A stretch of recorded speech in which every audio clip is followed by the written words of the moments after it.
Olá, meus amigos, muito bem-vindos, muito bem-vindas, dando continuidade aos nossos estudos. Eu sou Guilherme Madeira e quero hoje dar continuidade a algo que iniciou na nossa discussão passada, em que eu falei da audiência de custódia. Ali, a maioria aparentou concordar relativamente com a minha posição, no sentido da adoção da audiência de custódia, e muitos discordaram de mim com relação ao uso da tecnologia. E eu quero aproveitar e fazer uma pequena discussão com vocês sobre a tecnologia e a nossa vida, sobre o virtual e o real. Nós do direito não somos os melhores caras para discutir isso. O pessoal das sociais entende e discute isso de uma maneira muito mais despida de preconceitos do que nós. Eu cito aqui dois caras para quem quiser se aprofundar sobre o tema: Manuel Castells e o Pierre Levy. São, que eu poderia chamar dos dois grandes arquitetos da pós-modernidade ou modernidade. Eu não vou entrar nessa discussão, é uma discussão muito cara aos sociólogos, se nós estamos na época pós-moderna ou na época moderna. Eu tenho até aqui um livro, por exemplo, Bruno Latour. Bruno Latour escreveu uma obra chamada Jamais Somos Modernos, é essa daqui. Ele entende que nós nunca entramos na modernidade. Essa é uma discussão interessante, mas eu não quero discutir isso aqui com vocês. Eu quero discutir outra coisa. O que eu quero discutir é o seguinte: como o virtual e o real se relacionam. Real, eu digo em oposição ao virtual, ok? Há basicamente três posições sobre isso nas ciências sociais.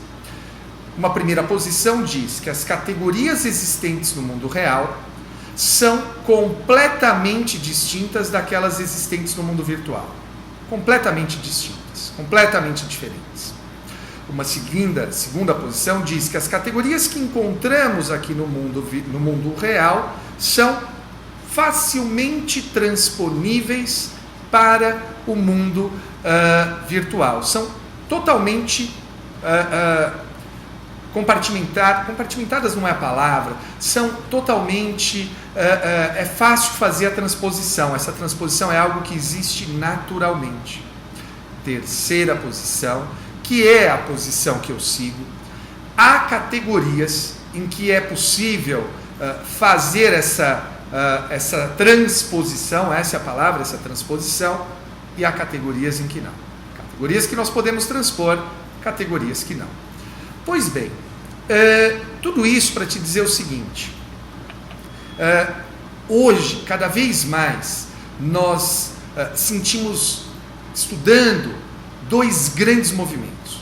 O primeiro movimento, que pode ser visto numa obra que eu deveria ter separado, mas acabei não deixando aqui, uma obra que eu comecei a ler, cujo título é The Internet is not the answer, ou seja, a internet não é a resposta.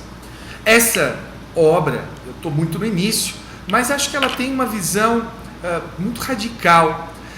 Me lembra muito o movimento chamado de ludismo. É um movimento que surge em 1811 por conta de Ned Ludd.